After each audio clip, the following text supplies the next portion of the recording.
tarde, eu sou Douglas Magela, diretor editorial do jornal Luz do Pensamento, e mais uma vez estaremos com o nosso professor Luca Bussotti.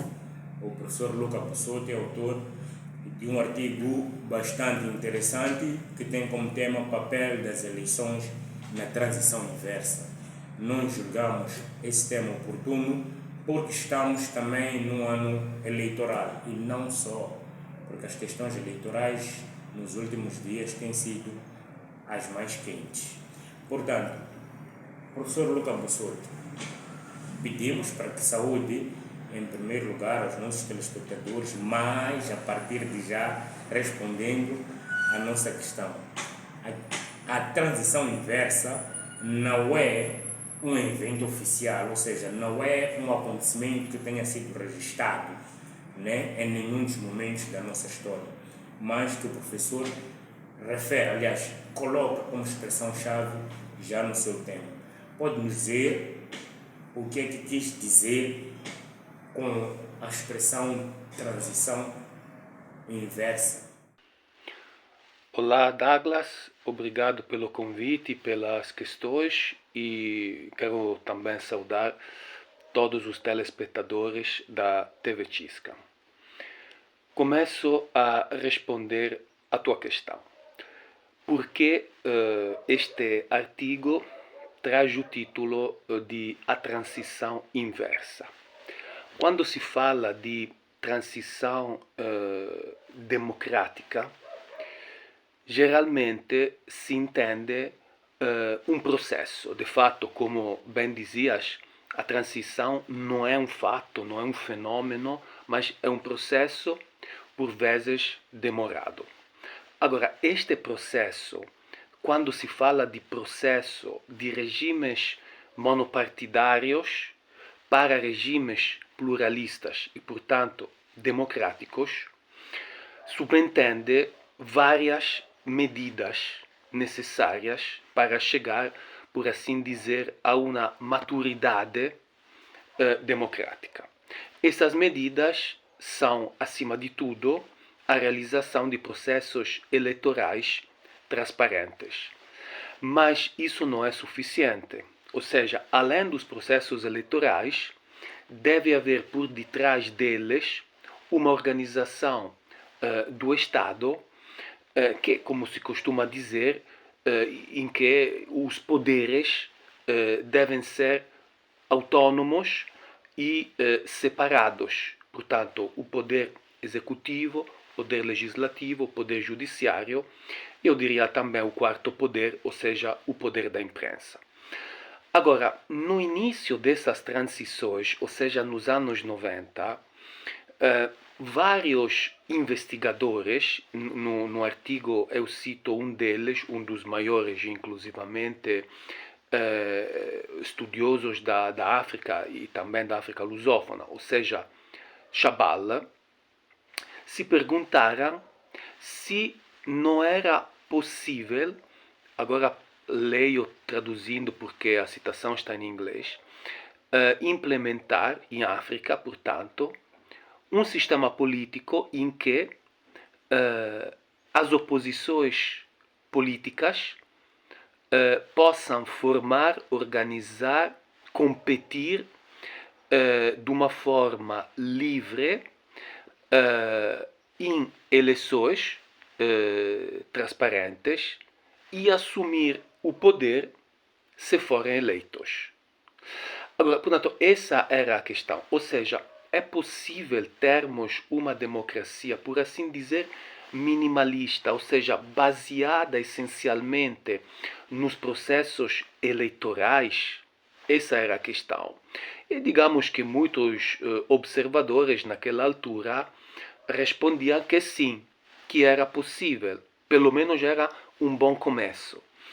Eu acho que hoje em dia, principalmente olhando pelo caso de Moçambique, a resposta devia ser negativa.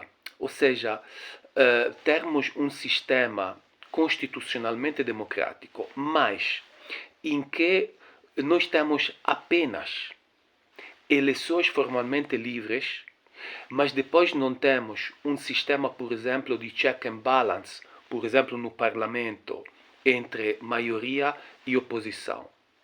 Temos os poderes do Estado principais não separados, ou seja, temos uma organização do Estado que ainda se parece muito com aquela organização que Moçambique tinha na época socialista. Bom, isso depois vai afetar, como de fato sempre afetou em Moçambique, os próprios processos eleitorais. Portanto, é nesse sentido que eu falo aqui, proponho esta expressão, se calhar um pouco até paradoxal, de transição inversa através dos processos eleitorais. Ou seja, os processos eleitorais que deviam implementar e ajudar a completar a transição democrática, depois acabam sendo esses próprios processos que afetam a qualidade da democracia do país. E eu no artigo dei alguns exemplos. O artigo é sobre, digamos, os processos eleitorais entre 2009 a 2019. Agora, eu acho que as eleições de 2009 foram muito significativas desse ponto de vista. Por quê? E é uma situação que se parece um pouco com a situação de hoje, que estamos a viver o caso, por exemplo, Venâncio Mondlane, etc. Em 2009 temos pela primeira vez um partido novo, o MDM, de Davi Simango, que acabava de ganhar as eleições autárquicas na Beira como independente, portanto contra a Renamo e contra a Frelimo. Portanto, temos pela primeira vez uma terceira força que naquela altura, digo isso para os mais jovens, constituía uma ameaça quer do lado da Frelimo, quer do lado da Renamo.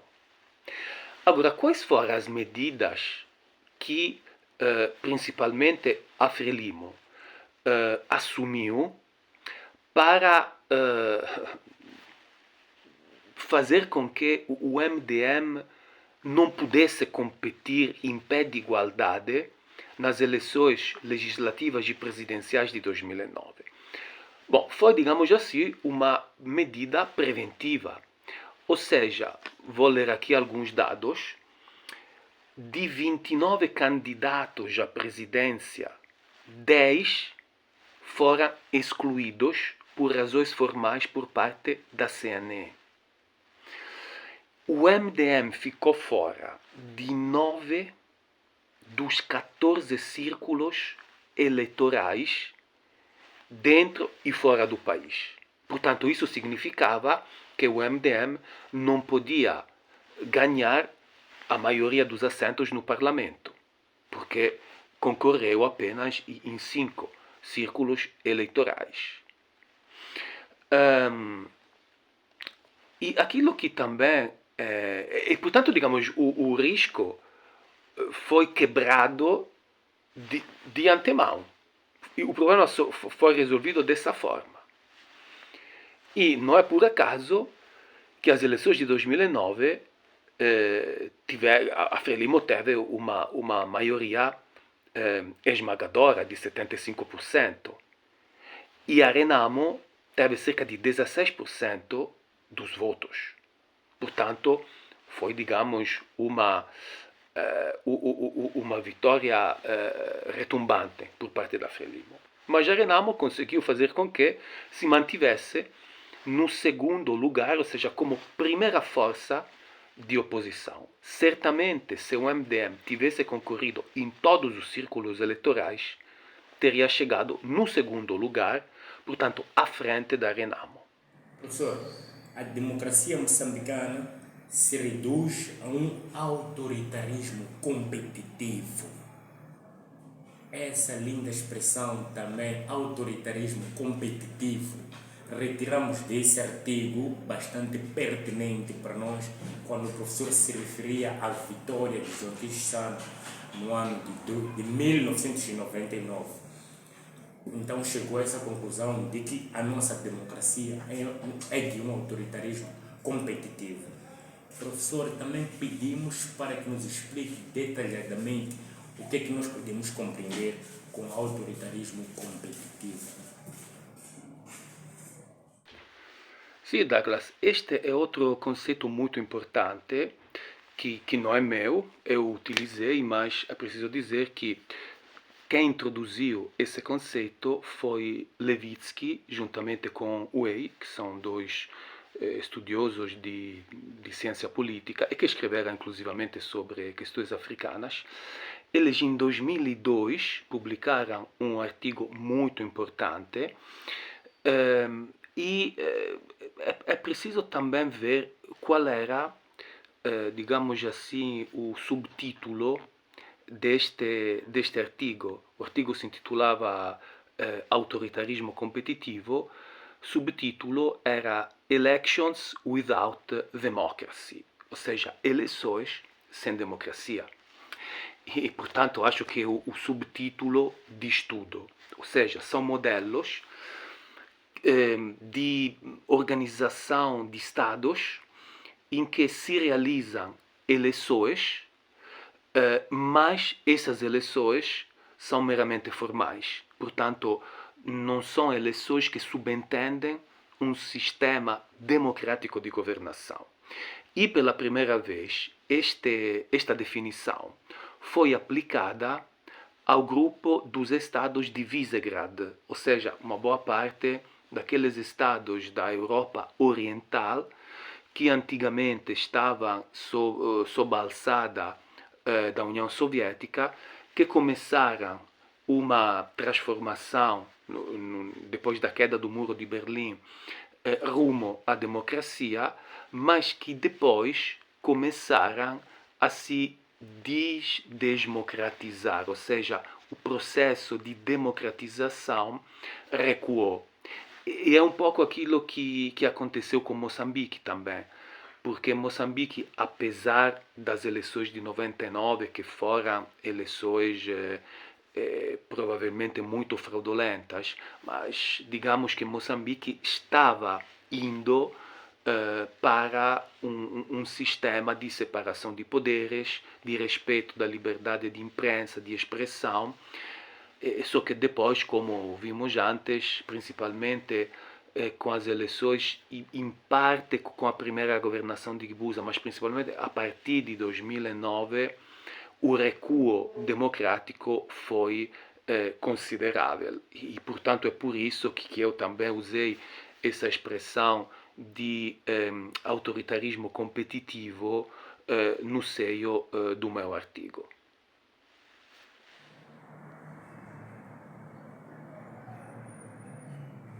Muito obrigado, professor. Bom, o artigo de facto tem diversas expressões que cada um lendo o artigo poderia tirar as suas alusões e fazer daquilo que explorá-lo na sua melhor forma. Mas nós fomos tirando essas expressões e, porque temos a sorte de estar com o professor, tivemos mais uma. Né? O professor fez alusão nesse mesmo texto, né, ao entusiasmo dos moçambicanos para ir à urna nos primeiros dois processos eleitorais, referência a 94 e 99, mas se nós formos ver, tudo que se debate nos últimos dias é a falta de interesse que os moçambicanos têm em ir à urna. Esse entusiasmo que o professor se refere aqui pode-se esperar para as eleições do próximo outubro, de 9 de outubro do ano corrente? Ou melhor, professor, o que é que nós podemos esperar naquilo que seria a adesão ao voto neste ano, tendo em conta todos os acontecimentos que vêm ocorrendo no processo eleitoral ou processos que roçam a questão eleitoral? De fato, o termo certo para descrever o clima que se respirava em Moçambique nas primeiras duas eleições é mesmo isso, entusiasmo. Entusiasmo porque quando é que o eleitor fica entusiasmado com os processos eleitorais? Primeiro, quando esses processos representam uma novidade. em Moçambique, os moçambicanos votaram de forma livre pela primeira vez na sua história colonial e pós-colonial em 94. Portanto, o fator novidade é um fator sempre decisivo. O segundo elemento é a possibilidade efetiva de escolha. Ou seja, em 94 e em 99, os moçambicanos tinham a ideia de que o seu voto podia mudar as coisas. E quando digo mudar as coisas, eu digo podia mudar a governação da Frelimo. Portanto, se a Renamo tivesse conseguido mais votos, a Renamo devia governar. Agora, por que depois das eleições de 99 houve uma queda muito significativa que depois se manteve praticamente em todas as outras eleições da participação às urnas, portanto, ao voto por parte dos eleitores? Porque em 99 provavelmente Dhlakama tinha ganho as eleições. Eu quero também lembrar para os mais jovens, a diferença entre Dhlakama e Chissano foi mínima e não foram contabilizados vários votos, principalmente na Zambésia, que, como sabemos, digamos, é uma base eleitoral da Renamo, ou era, pelo menos naquela época. Portanto, o eleitor confiou, provavelmente, claramente que não se pode dizer ao certo, mas provavelmente confiou a vitória num certo candidato, no caso Dhlakama, mas depois quem foi efetivamente, quem tomou posse efetivamente foi o candidato do outro partido, ou seja, Chissano. Isso claramente desanima os eleitores. Tem uma particularidade a mais, que ainda tem a ver com a possibilidade de escolha, que é o sistema eleitoral. O sistema eleitoral de Moçambique é um dos poucos no mundo, pelo menos em democracias, não estou a falar da Coreia do Norte, mas em democracias em que o eleitor não pode escolher os candidatos ou o candidato, dependendo do sistema, por exemplo, à Assembleia da República. Agora não estou a falar de candidatos presidenciais. Aquilo que se chama de voto de preferência para mandar alguém na Assembleia da República, em Moçambique não existe, ou seja, são listas bloqueadas, fechadas, que os partidos é que determinam. Portanto, o meu voto a um partido é um voto que vai exclusivamente ao partido, mas eu não posso escolher um candidato deputado para que ele passe a sentar na Assembleia da República. Isso também é um sistema eleitoral que não incentiva. Portanto, fundamentalmente, acho que são esses os motivos. Nas próximas eleições, eu não espero uma afluência às urnas muito elevada. Primeiro, por causa dessas razões, que, digamos, são razões estruturais ao sistema político eleitoral moçambicano. E depois tem outra razão, que é uma razão que está relacionada com o momento político do país. Não podemos esquecer que em Cabo Delgado tem guerra, agora não sei como é que aquela gente vai votar. E também não podemos esquecer que os principais partidos de Moçambique nunca estiveram numa crise tão grave como hoje. Eu falo da Frelimo e falo também da Renamo. E, portanto, essa situação de evidente crise, de incapacidade de esses dois partidos finalmente se transformarem em partidos que aceitam um sistema democrático interno e global ao nível do país, evidentemente que isso vai desencorajar do meu ponto de vista, a participação dos moçambicanos ao voto. Bom, acho que é isso. E muito obrigado, Douglas, pelo convite, pelas questões.